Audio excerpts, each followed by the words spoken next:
Bonjour et bienvenue à MVP Hot Seat. Ici Ibrahim Ababou de Nuclear Business Platform. J'ai le plaisir d'accueillir avec nous professeur Ndeye Aram Boye Faye, directeur général de l'Autorité sénégalaise de radioprotection et de sûreté nucléaire, ARSN. Professeur Faye a une longue expérience de plus de 30 ans dans le domaine des sciences nucléaires et de la physique. Elle est depuis 2011 à la tête de l'Autorité de régulation au Sénégal. Pour rappel, l'ARSN assure, au nom de l'État, le contrôle de la sûreté nucléaire et de la radioprotection au Sénégal. Professeur Faye, ravi de vous accueillir aujourd'hui et merci d'avoir accepté notre invitation. Merci beaucoup, M. Ibrahim. Je suis ravie et heureuse d'être là avec vous aujourd'hui et je vous remercie pour cette invitation. Merci à vous. Pour commencer, pouvez-vous partager avec nous l'historique de l'ARSN et son rôle? Voilà, donc, comme vous l'avez présenté, l'ARSN, c'est l'autorité sénégalaise de radioprotection, de sûreté et de sécurité nucléaire. Parce que maintenant, depuis 2021, nous avons une nouvelle loi qui a changé le nom de l'autorité et qui a inclus une nouvelle fonction qui est la sécurité nucléaire. Alors, cette autorité, qui est l'ARSN, est donc l'autorité compétente en matière de radioprotection, de sûreté, de sécurité nucléaire, ainsi que de la mise en œuvre des garanties. Elle assure donc au nom de l'État le contrôle donc, de toutes les activités et pratiques donc, qui impliquent les sources de rayonnement ionisant donc, au Sénégal. Alors, elle a été mise en place effectivement en 2011. Bien qu'elle existait déjà dans une précédente loi, la loi 2000, deux précédentes lois d'ailleurs, la loi 2004 et la loi 2009. Ce sont ces deux lois qui ont été abrogées donc, en décembre 2021 pour avoir une nouvelle loi nucléaire qui est une loi donc, qui intègre toutes ces fonctions de sûreté, sécurité nucléaire et les applications de garantie ainsi que la responsabilité civile. Et donc, voilà, c'est ça l'historique un peu. Et donc, depuis 2011, nous avons commencé effectivement à exercer donc, ces missions. Ah, parfait, parfait. Merci beaucoup pour ces précisions. Ma deuxième question est, souhaitez-vous voir plus de collaboration sur le front régional et international concernant les questions de réglementation nucléaire et quels sont les principaux points où vous prévoyez un besoin de coopération? Voilà, donc pour exercer nos missions, qui sont donc, comme je l'ai dit, le contrôle de toutes les activités et pratiques qui impliquent les sources de rayonnement ionisant, qui sont principalement au niveau du Sénégal, les sources radioactives, les générateurs donc, de rayonnement X, qui sont principalement dans le domaine de la médecine, radiologie conventionnelle, interventionnelle et autres, ainsi que les accélérateurs donc, linéaires, qui sont utilisés pour la radiothérapie. Actuellement, il y a actuellement 5 unités d'accélérateurs de particules pour la radiothérapie. Il y a des projets d'installation d'autres accélérateurs linéaires pour la radiothérapie dans des centres régionaux, des hospitaliers régionaux. Et donc, pour faire le contrôle de tout ça, nous avons donc 3 fonctions, ces fonctions réglementaires-là à assurer, et qui sont la sûreté, la sécurité, ainsi que la mise en œuvre des garanties.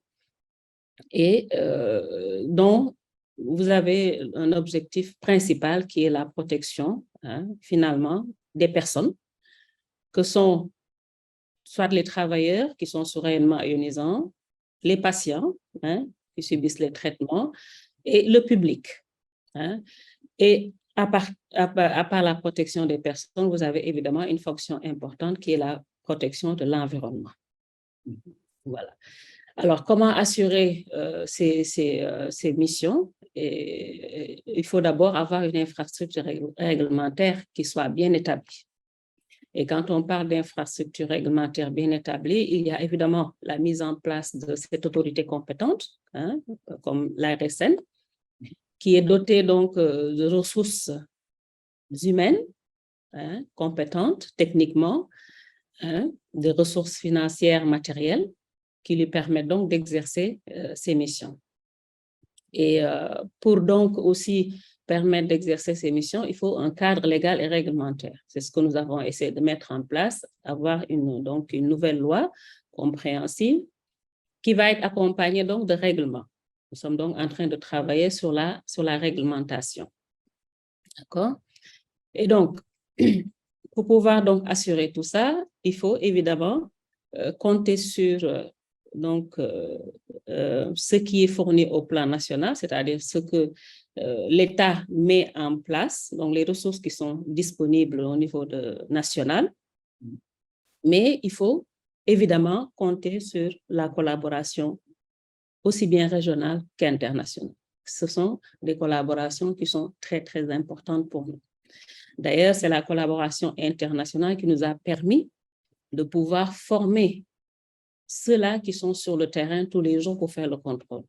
Par exemple, les inspecteurs donc de l'ARSN. Nous avons pu bénéficier donc de la collaboration avec l'Agence internationale de l'énergie atomique et d'autres partenaires comme donc la USNRC, l'Office de sécurité radiologique des États-Unis. Et cela nous a vraiment aidés tant pour le matériel, parce que vous savez que ces sources de rayonnement ionisant, on ne peut pas les sentir, il faut les détecter. Et donc, ce matériel-là qui a été fourni donc, par cette collaboration avec l'AIA et d'autres partenaires, mais aussi la formation qui est un élément très, très important. Et on n'en a jamais suffisamment, et donc ce serait un point sur lequel il est important de mettre l'accent. On a plus besoin de ressources humaines dans le domaine, étant donné que l'utilisation de ces sources de rayonnement va aller crescendo. C'est sûr qu'on ne va pas revenir en arrière, ce sera de plus en plus présent au niveau donc du pays, du Sénégal, et je pense partout ailleurs, parce que maintenant, ces technologies sont utilisées partout, dans tous les secteurs de développement. Et étant donné que nos pays aspirent donc à se développer, et en aspirant à se développer, à atteindre ce qu'on appelle les SDG, donc les objectifs de développement, le nucléaire est pressenti et même au-delà. On est assuré que le nucléaire peut jouer un rôle très, très important pour nous aider à atteindre nos objectifs donc, de développement. Voilà, donc la formation, c'est quelque chose de très important. Et la collaboration au niveau aussi régional. Ça, c'est important. Parce qu'on parle de réglementation, et quand on parle de réglementation, il faudrait qu'au plan régional, par exemple, qu'il y ait une certaine harmonisation au niveau donc régional, puisque nous voyons, par exemple, au niveau du Sénégal, beaucoup de mouvements transfrontaliers de sources entre le Sénégal et des pays voisins. Et en ce sens, c'est important pour assurer le contrôle de ces mouvements d'avoir cette collaboration régionale. Et donc, échanger les informations, échanger les compétences, les transferts de technologies. Donc, il y a beaucoup d'éléments sur lesquels on aimerait voir donc un renforcement. Exactement. Et au niveau régional ou africain, est-ce que vous travaillez déjà avec des organisations comme EFCON, la CEDEAO ou AFRA, par exemple? Oui, nous participons à AFRA et donc dans le cadre des projets régionaux de AFRA qui sont financés par l'Agence internationale de l'énergie atomique, l'ARSN participe. Donc, nous avons été même membres du comité exécutif, donc le steering committee donc, du FNRBA. Et au-delà, nous avons aussi participé activement à la mise en place d'un forum sous-régional. Parce que j'ai tantôt dit, la sous-région, c'est un élément très, très important. Dans le contexte sécuritaire assez délicat de notre sous-région, qui est la région du Sahel, nous avons senti la nécessité de mettre en place donc, un forum sous-régional, qui est le forum des régulateurs en charge de la sûreté et de la sécurité donc, des pays du G5 Sahel, plus le Sénégal.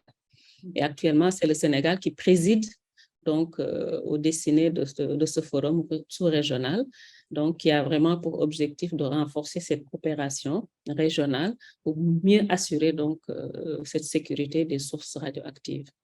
Ah, intéressant, intéressant. Et aussi, Et justement, pour rajouter à ce que vous avez dit, au niveau des ressources humaines, je crois que le Sénégal essaie d'avoir un centre de recherche nucléaire et pour cela, vous devez avoir plus d'experts locaux pour gérer ce type de centre, n'est-ce pas?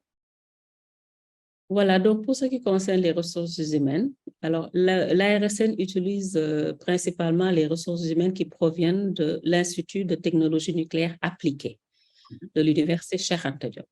Vous savez, le Sénégal a une longue tradition avec le nucléaire parce qu'on a cet institut qui a été créé en 1980. Voilà. Et donc, nous essayons actuellement de renforcer cet institut-là pour mieux prendre en charge tous les besoins qui apparaissent dans le domaine. Nous savons que nous avons beaucoup de besoins dans le domaine, notamment donc, les inspecteurs de l'ARSN, mais au-delà, les utilisateurs de ces technologies-là ont besoin d'être renforcés dans leur capacité. Donc, la formation de personnes compétentes en radioprotection, la formation de personnes qui sont susceptibles donc, de travailler dans le domaine de la gammagraphie, par exemple, dans le domaine industriel. Donc, il y a toutes ces choses-là qu'il faut mettre en place et on est en train de travailler dessus avec évidemment les partenaires pour pouvoir donc avoir ce centre, enfin renforcer cet institut-là qui peut-être va s'agrandir, devenir un centre, on ne sait pas, mais bien, en tout cas, on est dans cette optique-là de renforcer les ressources humaines dans notre pays. Évidemment, il y a par exemple le projet de réacteur nucléaire qui va nécessiter aussi beaucoup de ressources humaines pour lesquelles donc le réacteur de recherche, je dirais, qui va nécessiter donc renforcement des capacités. Et on est en train de travailler sur tout ça. Je vois, je vois. Je vais vous poser une question qui est plutôt théorique, mais avec l'adoption potentielle de la technologie SMR, Small Modular Reactors, dans un avenir proche, pensez-vous que la technologie SMR devrait être réglementée différemment des réacteurs conventionnels ou non?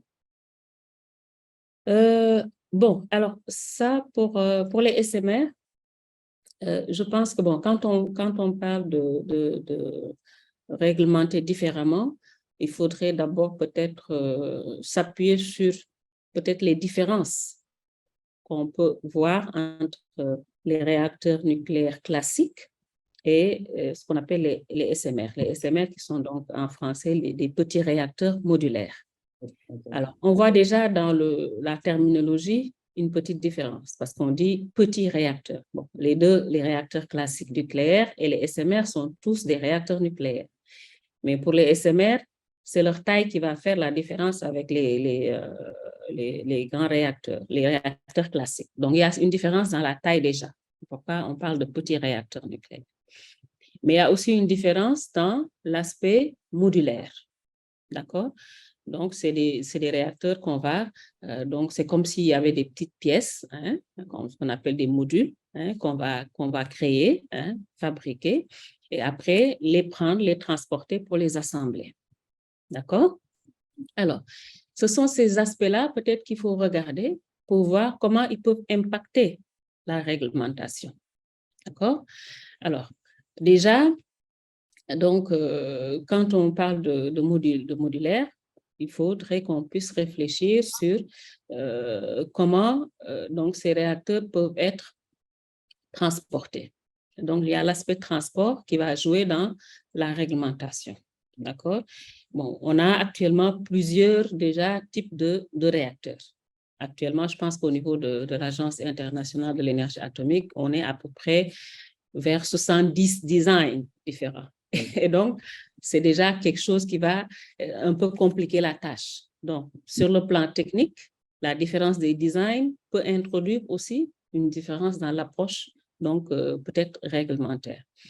Et de plus en plus, les gens sont en train donc de réfléchir sur des aspects de standardisation. Hein, parce que ça permettrait quelque part, hein, de pouvoir faciliter un peu plus quand il y a donc des réacteurs, enfin, un aspect standardisation qui va permettre un peu de pouvoir harmoniser un peu les approches réglementaires.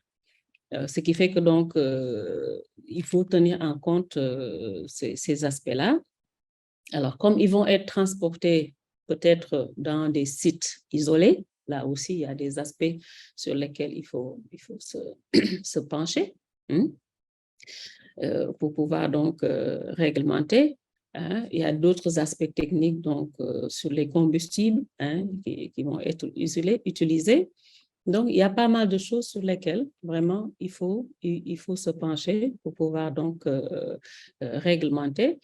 Et par exemple, dans l'approche réglementaire, déjà, quelque chose de très important, c'est se pencher sur les définitions. Ça peut paraître banal, mais si vous prenez par exemple la Convention sur la sûreté nucléaire, on va dire que donc, dans cette convention, la définition de l'installation nucléaire elle-même, est-ce qu'elle est adaptée au SMR? Parce qu'on parle de réacteurs nucléaires terrestres, alors que dans les SMR, parfois, vous pouvez avoir des modules qui sont flottants. Voilà, vous voyez. Donc déjà, comment les conventions existantes vont pouvoir s'appliquer au SMR? C'est déjà des questions. Comment les recommandations, les publications, les réglementations, que ce soit donc des publications non contraignantes ou que ce soit donc des réglementations contraignantes qui existent déjà, comment est-ce qu'elles vont s'adapter donc au SMR? Ça, c'est des questions sur lesquelles il faut réfléchir. Évidemment, on a des avantages qui sont l'expérience qui existe déjà dans plusieurs pays de réglementation des grands réacteurs nucléaires. Cette expérience, évidemment, va être mise à profit pour pouvoir réglementer donc ces SMR. Comment on va les autoriser? Donc, tout ça va s'appuyer sur l'expérience existante tout en tenant compte un peu donc de ces différences qui sont fondamentales, hein, l'aspect modulaire, voilà, et l'aspect donc voilà, transportabilité, donc adaptation au secteur, au grid, hein, parce qu'ils vont être transportés et être adaptés dans les grids qui existent déjà. Et donc, nous, en Afrique, je pense qu'on gagnerait à vraiment s'y mettre très, très, très tôt, hein, pouvoir réfléchir sur comment on va accueillir donc, ces SMR en mettant en place donc, des ressources humaines suffisantes, mais aussi avoir des politiques énergétiques adaptées à la matière. On parle actuellement de transition énergétique, comment faire pour pouvoir donc, atteindre le SDG 7, hein, pour avoir une énergie propre, donc fiable et tout. Comment ces SMR peuvent nous aider à faire cette transition? Et il faudrait qu'on y réfléchisse et aussi penser à utiliser l'existant. Si vous prenez par exemple la zone ouest africaine, nous avons déjà le West African Power Pool qui existe déjà. Hein, des systèmes électriques intégrés qui existent déjà dans ces projets-là.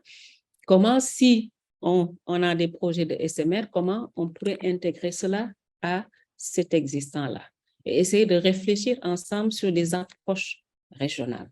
Je pense que c'est très, très important qu'on puisse donc poser les questions maintenant, s'y pencher et y réfléchir parce que c'est des technologies avancées hein, qui, non seulement elles sont avancées, mais leur déploiement va aller de plus en plus vite. Nous avons en face des vendeurs qui sont là, qui veulent donc vendre leur technologie. Et comment s'adapter à la vitesse à laquelle ce déploiement va se faire, c'est très, très important pour nous. Exactement, exactement. Je suis totalement d'accord avec tout ce que vous avez dit, car on a besoin d'une approche régionale et aussi on a besoin de commencer le plus tôt possible. Il ne faut pas attendre que la commercialisation des SMR commence pour commencer à réfléchir à l'approche qu'on doit prendre vis-à-vis de la réglementation des SMR en Afrique. Tout à fait. Et pour finir, ma dernière question est, qu'est-ce qui vous plaît le plus dans votre rôle actuel et qu'est-ce qui vous plaît le plus dans le secteur nucléaire? Bon, alors, qu'est-ce qui me plaît le plus? Vous savez, moi, je suis physicienne hein, de formation. Alors, j'ai fait des études spécialisées en physique, donc atomique et nucléaire. Et sur le plan théorique, quand je voyais, par exemple, des électrons passer d'une orbite à l'autre en donnant de l'énergie par rayonnement et tout ça, et bon, j'aurais jamais pensé auparavant, hein, que ça pouvait avoir un impact aussi important dans la vie des gens. Vous voyez. Et donc, quand j'ai eu à prendre en charge les destinées de cette autorité réglementaire, c'est là où je me suis rendu compte, hein, donc, de l'importance, hein, de cette technologie, hein, comment cette technologie peut aider, hein, à soulager des personnes. Quand vous voyez, par exemple, le cancer, qui est quand même donc un fléau qui touche beaucoup de personnes en Afrique. Et si cette technologie vraiment permet, hein, de réduire ce fléau, de soigner des personnes, hein, c'est extraordinaire. Hein. Donc, ça, c'est des choses qui me tiennent à cœur. Bon, évidemment, nous avons des fonctions de réglementation. Bon, souvent, parfois, les gens ne comprennent pas trop parce que, bon, au début, les gens vous prennent un peu comme la police. Mais en fait, cette réglementation, elle est là uniquement pour accompagner, hein, pour faire en sorte que l'utilisation se fasse de manière sûre et sécurisée, mais aussi de façon durable. Parce que tant que vous n'assurez pas la sûreté, la sécurité, vous pouvez avoir des accidents, vous pouvez avoir des incidents, vous pouvez avoir toutes sortes de choses qui peuvent freiner l'utilisation de cette technologie, alors qu'on en a besoin. On en a besoin pour la santé de nos populations, on en a besoin pour le développement industriel. Vous voyez, on en a besoin pour pas mal de choses, pour l'agriculture, hein, pour les ressources en eau. Hein. Quand vous voyez le spectre d'utilisation de ces technologies, c'est fabuleux. Hein. Ça peut nous aider vraiment à beaucoup avancer, hein, et atteindre nos objectifs de développement. Donc, c'est ça qui me plaît beaucoup dans ce métier-là. Et évidemment, à côté de cette fonction de réglementation, on essaie un peu de sensibiliser les gens, hein, à l'utilisation de ces technologies, le public de manière générale. Parce que souvent, au début, quand on parle de nucléaire en Afrique, les gens du nucléaire au Sénégal, c'est quoi? Ça fait peur et tout ça. Donc, quand vous commencez à expliquer, vous voyez, les gens sont intéressés. Ils se disent, ah bon, on peut tout faire ça, on peut tout faire avec le nucléaire comme ça. Ah ben, c'est intéressant. Vous voyez, donc, voilà, sensibiliser donc les autorités aussi à l'importance de ces technologies-là, mais aussi faire en sorte qu'on puisse former les prochaines générations. Ça aussi, c'est quelque chose sur lequel j'insiste beaucoup. Il faut qu'on puisse donc utiliser, hein, donc ce potentiel que nous avons en Afrique, qui est la jeunesse, hein, qui peut nous aider. Hein, si on a plus de gens formés dans ce domaine-là, ça pourrait vraiment nous aider à mieux assurer nos objectifs de développement. Voilà, donc je pense que c'est ça qui me plaît le plus dans ce métier. Effectivement. Merci beaucoup, encore une fois, professeur, pour cet échange passionnant. Nous attendons avec impatience de voir davantage de réalisations nucléaires au Sénégal et en Afrique en général. Et pour ceux qui nous regardent, n'hésitez pas à laisser vos commentaires et questions dans la section de commentaires ci-dessous et abonnez-vous à notre chaîne si vous souhaitez ne rien rater sur le développement du nucléaire en Afrique et ailleurs. Pour finir, j'aimerais vous annoncer la publication de notre African Nuclear Industry Report 2023. Vous pouvez le télécharger gratuitement via notre site web. Aussi, j'ai le plaisir de vous annoncer que la prochaine conférence sur le nucléaire en Afrique, African Nuclear Business Platform 2024, aura lieu à Accra, au Ghana, en collaboration avec le ministère ghanéen de l'énergie en début d'année prochaine. À très bientôt sur notre chaîne. Au revoir. Merci, au revoir.